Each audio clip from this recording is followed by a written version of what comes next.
It's Robin, Artist Island Crafts, and welcome to my studio. This is my WiP It Wednesday video where I'm going to show you the crafty goodness that I worked on this week. My patrons and I were working on a 4th of July project, maybe a candle mat. I was telling them it would look really cute with a glass bowl with like Hershey's Kisses in it, or the holiday M&Ms and stuff like that.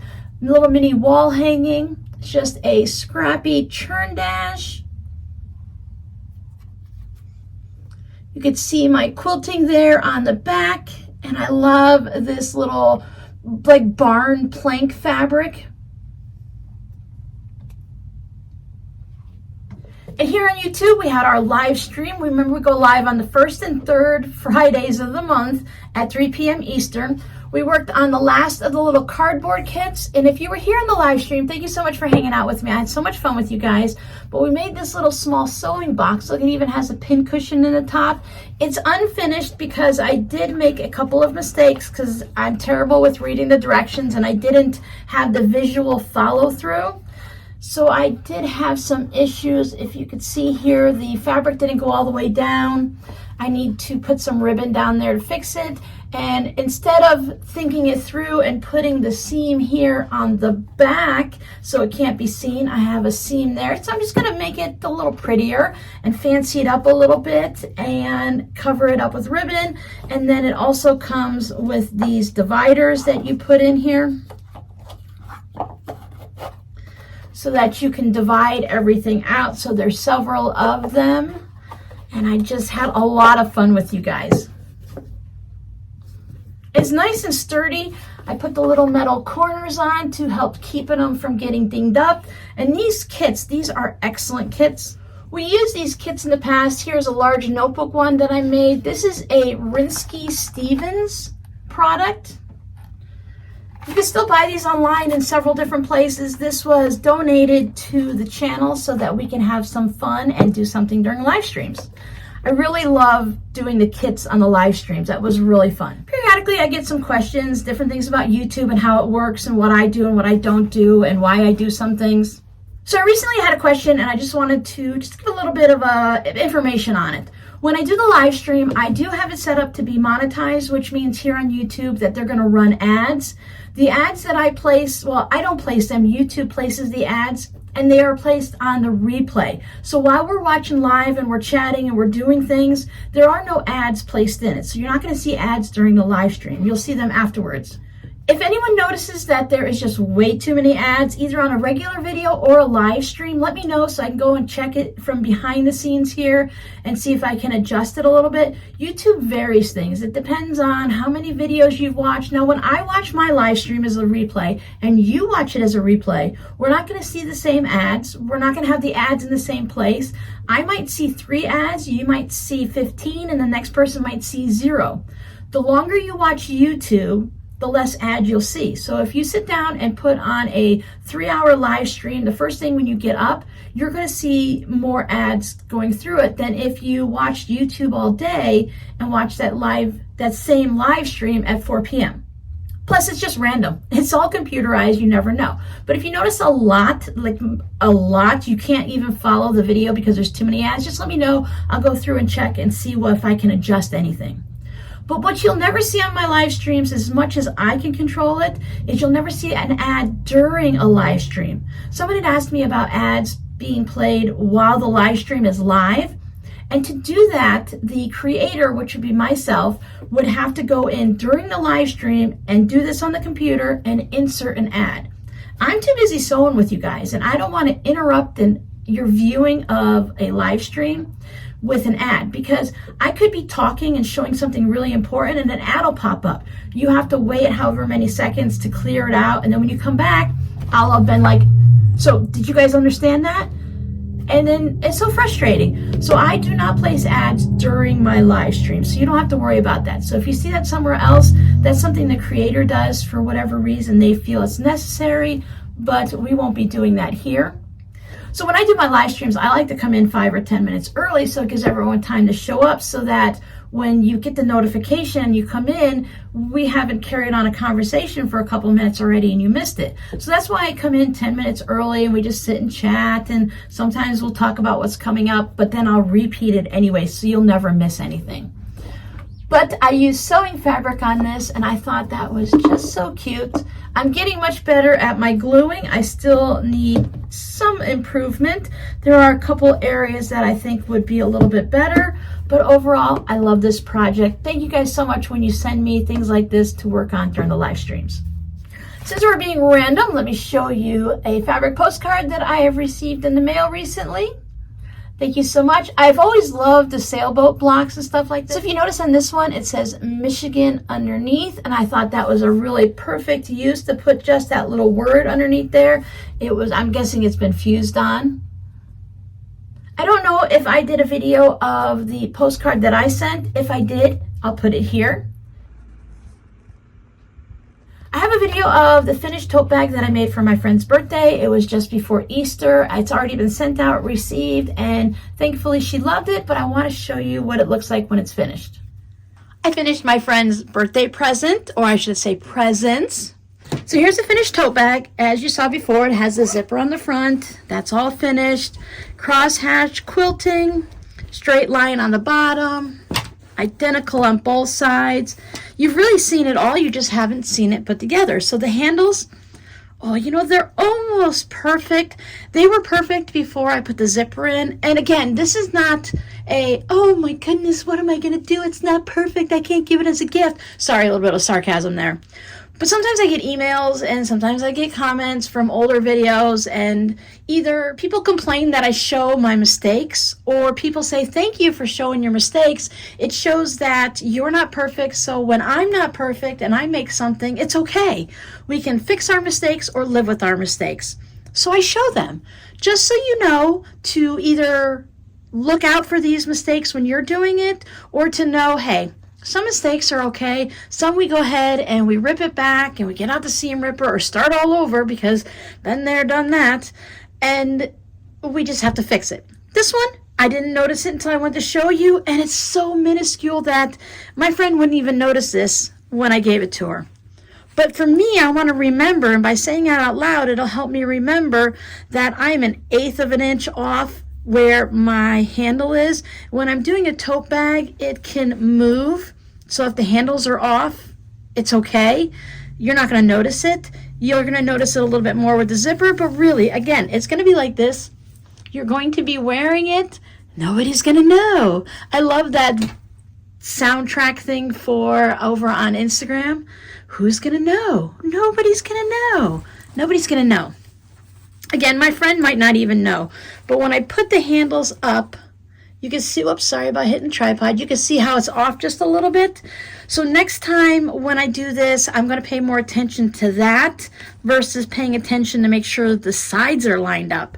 Because if my sides are off 1/8 or 1/4 of an inch, I can trim that or adjust it in seam allowance, and nobody's going to know that. So for future reference, Robin, pay attention to your handles.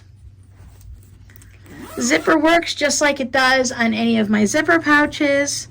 I have finished off the inside. I don't know if you saw that I put a welt pocket in before when I showed you last week, but I thought it would be fun to have a little welt pocket. I've seen this in other totes that people have made. And I didn't want to make the pockets too tall because I thought to put a hairbrush or a little wallet, you could drop your keys in here, so I thought that would be good for that. For me, I like to keep things like, I keep a medicine container with some Benadryl because of my different allergies. I like to have Benadryl on hand. I have an inhaler for my asthma, and I like to keep those things in these pockets. So I have 2 nice sized pockets. And the way I did this, I did it just like I did in the drawstring pouch pattern that I learned from Me and Ma Designs when I made the flamingo pouch. It showed me exactly how to do everything, where to lay it out, where to measure everything, even though it's not the same size. So I have it. It sits all the way down at the bottom. No seam in the bottom. Oops, there's a thread. This aqua fabric from Joann's, it sheds, it frays, so I need to do a good once over before I send this tote out. Otherwise, my friend makes quilts. She can pull out the threads or trim them if I miss anything. So that's one thing to pay attention to when you make stuff, to turn it right side out so that you can pull the loose threads out, because they just seem to hide there. And on this side, that big old pocket. I trimmed it to go so when it sits down like this, it doesn't quite sit on the bottom. There's a little bit of space there, but I like it so that when it's empty and it kind of sags a little bit, it sits. And that way when you put stuff in it, if it makes the pocket draw down at all, which it shouldn't too much because the sides will hold it up and everything like that. But if you put anything a little weighty in there, it gives you plenty of room for it to sit on the bottom. I made a huge pocket. I received feedback from those of you that have purchased my patterns, but have purchased my tote bags, and I really appreciate the feedback. And you said make the zipper pocket larger. You want a large zipper pocket. Having the little welt pocket over here, having it be a little smaller, works out pretty good, so you could put little things in like chapstick and stuff. But then this big one, if you want to put your large wallet or your cell phone in there and zip it up, you have plenty of space to do that. Zips up for security. And I thought, since this tote bag is bigger than the purse that my friend showed me, I thought, well, I know she's going to fill it up, no problem. But I thought it would be nice to have a matching zipper pouch to go with it. So this time I went with a pink zipper and a white lining. And the other thing I picked up for my friend is I was on a little Dollar Tree trip, and they have new stuff out. Even my store has new stuff. Not everything that I've been seeing online on the YouTube videos, but I did come across this. This is the fun tack that I use for mounting tabs to hang up my mini quilts on the wall. And I don't know if my friend wants to use it or not. I'm going to send it to her, and it's totally up to her what she does with it. But it's $1.25 at the dollar store. And I believe when I looked it up on Amazon, it was anywhere from $2.50 a packet to $5 a packet, and I even saw some of them for $7.36. I forgot to check at Walmart what they were. I think I saw them at Walmart online for like $2.75 or something like that. So $1.25 is definitely a good deal. Now, by the time you watch this video 7 days later, who knows what the price could be. But anyways, I thought I would include it for my friend at no matter what the price is. I picked up one for myself and one for her. And she could test it out if she wants. Try it, of course, on your wall again, because it is the blue version and not the white. You want to make sure it's not going to leave any stains on your wall. So I thought that would be a little fun, happy birthday present for her. It's going to be going in the mail. It's already going to be at her house by the time you see this WiP It Wednesday video. I love it. I think it turned out amazing, and not just because I made it, but I just think the fabrics themselves look so great together, and it turned out great. You saw me working on it last week, and I still have the second one put away, and I would have made that one, but I had a custom order for a tote bag that, again, I'm in the middle of working on. So here is some fun flower pots with different flowers in it, some of them just stacked up. I hadn't noticed until I started sewing it up, but can you see there's different bugs or creatures or stuff flying on it? There's dragonflies, there's bees, there's butterflies and moths and stuff like that. So I hadn't noticed that before. I thought that was really cute, with a nice brown batik on the bottom to give it that representation of the earth. It is unfinished because, again, I'm still working on it. And what's great about asking for a custom tote is you can, to a certain extent, you give your input and you can choose different things you want. So this person is going to use this as like a quilting travel bag. So she's going to put like rulers and rotary cutters and stuff. So for her, she wanted to put some pockets in it instead of like the zipper pockets for using it as a purse. So for this one, I have the 6.5-inch ruler size, and maybe for some rotary cutters, maybe for the pens and pencils or tweezers or whatnot here. And then on this one, it's large enough to put a 9.5-inch ruler, and again, the little side pockets. These little pockets here on the side, when you make the tote bag, it'll be this way, but these will go and they fold in, and they're in the little sides of the tote bag, so they sit right in this space here. So when it's in the lining, it's going to sit right into this area here. So it's a great place to tuck in those little whatnots. The erasable markers, maybe you have pens and pencils, or the skinny rulers might fit in there, and just things like that. So on both linings, there will be spots for the little doodads. And then, of course, plenty of room in the center to put a 12.5-inch ruler. I think I've made this large enough. I haven't measured it yet, but I wanted to make sure it was large enough. I worried if it would sit like this too much, and with the 12.5-inch ruler, I wanted to make sure there was enough room with the other rulers in it that it would sit there nicely and not squish it and force it like this way. So I try to err on the side of larger versus having it, really snug, unless it needs to be snug. But with the quilting stuff like that, I think it'll fill it in nicely and everything should sit really well. I'll show you this when it's all finished next week. It's going to be closed at the top with the cam snaps, so that will keep everything inside nice and neat. I did pull some fabrics for a future project. I had another custom order come in and I just wanted to show you. So this is the aqua fabric that I recently purchased at Joann's. I ordered it online and I was going to use it for my spiderweb quilt for the salvages, and it just wasn't the right color. And I found in my stash what I was looking for. It's hard to see, well, I guess you can see a little bit. It's just, this is more towards the aqua that I wanted, and this one is more towards a green version. So I guess this is more turquoisey versus the aqua. So either I just ordered the wrong thing or they've changed. I did not see this version online at Joann's, and they both have that burlap texture, the way the burlap fabric looks with the weave of it and everything. So I found this and I was like, oh, that's what I wanted. So I just have to do a little more looking, and I'll probably go to an actual store so I can see it and pick out the one I want. But I found these two and I immediately grabbed them, and I thought, don't they look great together? If I have enough left over after I work on the custom order, I have plenty of this aqua. I'm hoping to turn this into some type of a bag, whether it's a little small tote bag or a zipper pouch or something, but I just love these two fabrics together. So I'd like to know, for your scrappy word today, are you an aqua person? Do you like aqua or turquoise? Is this one of the colors that you reach for? I am so hooked. I said it a lot in the last couple of weeks, but I am so hooked on the aquas. I've always loved turquoise. I can remember back to being 8 or 10 years old and picking up jewelry and shirts and stuff like that in a turquoise color. I've always loved the Western colors and stuff like that. It's really kind of funny when I think about it that we're moving to Arizona later this year, and I've always been into the cactuses or the cacti.